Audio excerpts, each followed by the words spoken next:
Pense em Roma, e você certamente se lembrará de imperadores grandiosos, dos fortes conquistadores e das obras arquitetônicas inigualáveis.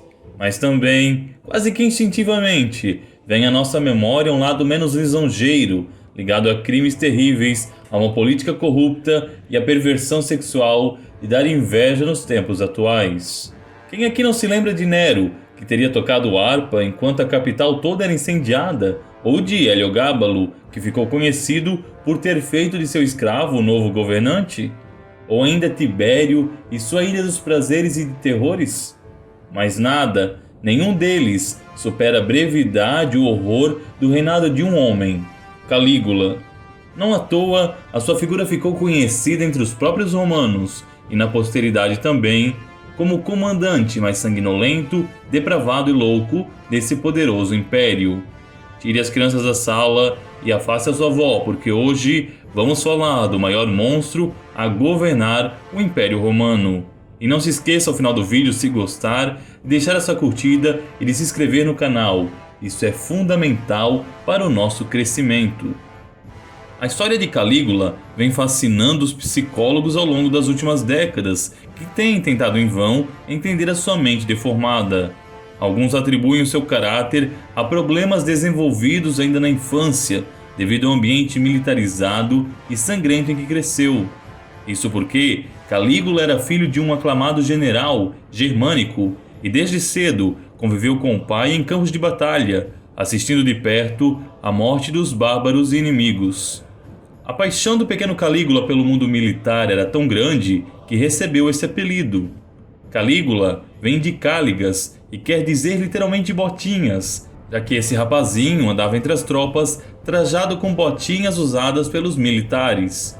Mais tarde, no entanto, ele reprovaria profundamente esse apelido, preferindo ser tratado por Caio, numa associação com seu antepassado, o grandioso Caio Júlio César.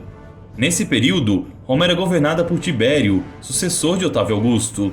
O império ainda estava fresco e tentava se manter uma aparência de normalidade e democracia como o Senado, embora na prática o príncipe governante tivesse poderes quase que absolutos. E embora tivesse sido um bom imperador em seus anos iniciais, Tibério se tornou cada vez mais relapso com o passar dos anos. Se isolou na ilha de Capri, onde mandou erguer uma série de palácios e deixou o governo nas mãos de Sejano, o chefe da sua guarda pessoal.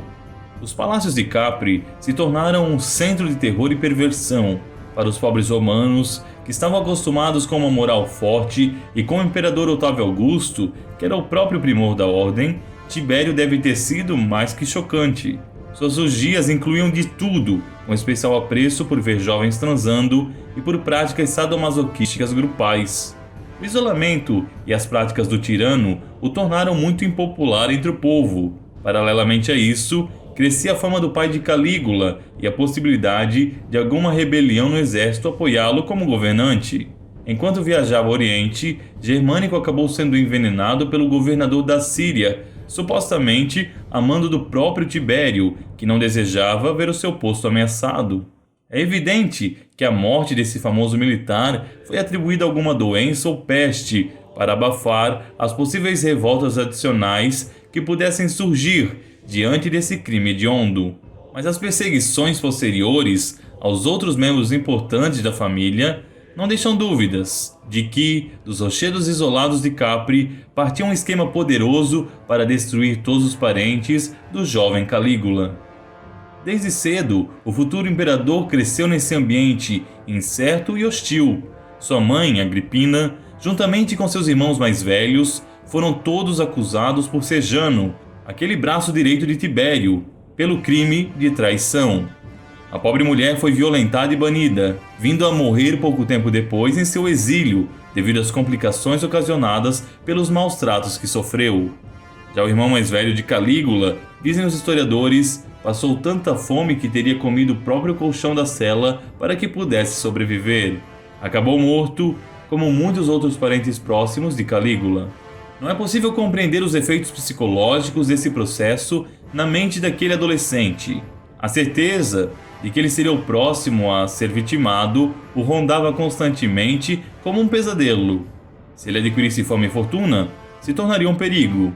Se sumisse de vista, passaria a ser suspeito. Mas então veio a reviravolta inesperada. Tibério mandou chamá-lo à sua ilha de prazeres, não para matá-lo, como ele pensara inicialmente, mas para fazer dele o seu sucessor. Aparentemente, todos os crimes cometidos contra sua família haviam partido de Sejano, que não demoraria a ser punido pelo imperador. Não que Capri tenha sido um ambiente benéfico para Calígula. Ele até podia acreditar que sua mãe e irmãos foram mortos por conspirações do chefe dos pretorianos, mas ainda assim, Tibério havia consentido com muitos desses crimes, em especial com a morte do seu próprio pai. Próximo a Tibério, Calígula aprendeu o que era ser um príncipe de verdade. Os dias se passavam na ociosidade, entre orgias irrefreadas e a tortura de traidores.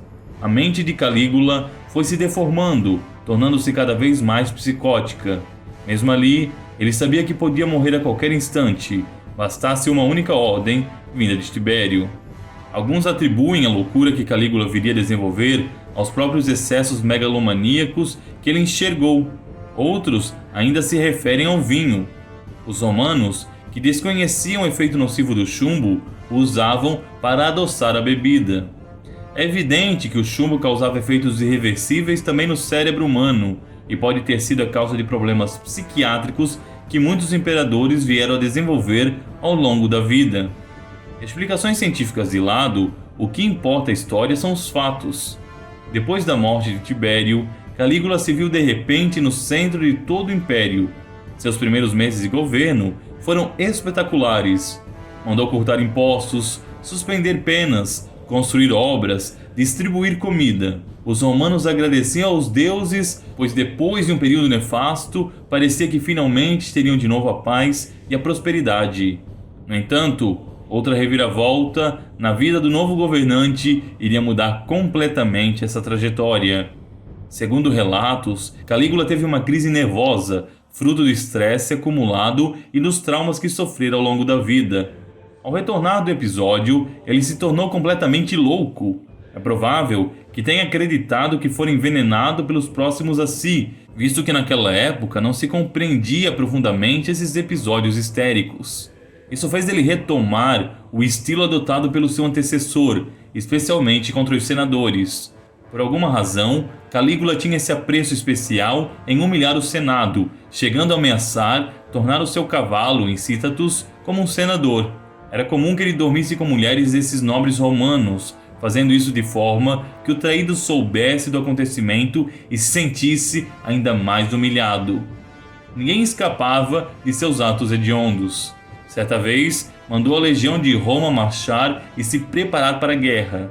Quando chegaram no local que objetivava, ordenou por fim que eles catassem conchas do mar. Isso mesmo, segundo Calígula, todos estavam empreendendo uma guerra contra o deus Netuno. Ele foi se tornando cada vez mais impopular por todos. Um ato especialmente chocante foi quando resolveu se relacionar sexualmente com suas próprias irmãs. Tanto na Roma quanto hoje, o incesto é algo abominável, capaz de deixar estarrecido o mais pervertido dos homens. Mas teve um evento que marcou os senadores. Calígula os convidou para jantar e no meio da festividade começou a rir desenfreadamente. Quando questionado o motivo de sua alegria, teria dito: "É que eu poderia matar todos aqui presentes com uma única ordem minha." De fato, alguma coisa era preciso ser feita para parar o monstro de Roma. O ódio se tornou tanto que os próprios guardas pretorianos, que protegiam o imperador, decidiram agir. Ou eles matavam Calígula, ou o exército interviria, e eles mesmos acabariam dizimados nesse processo. Assim, após apenas 5 anos de governo, a guarda pessoal do imperador o assassinou, enquanto ele se dirigia à sala de banhos. Dizem que o agonizante Calígula apenas desferia uma única palavra enquanto morria: traidores, traidores, traidores. Os pretorianos nomearam Cláudio como príncipe de Roma. Ele entraria para a história como um governante moderado e gentil, totalmente ao contrário do seu antecessor. Ainda assim, a passagem de Calígula desfigurou completamente o império. Ele estabilizou o Senado e fez nascer um precedente incomum. O maior perigo a todo imperador passaria a ser a sua própria guarda pessoal. E se você gostou desse vídeo, curta e se inscreva no canal. E até mais, se Deus quiser.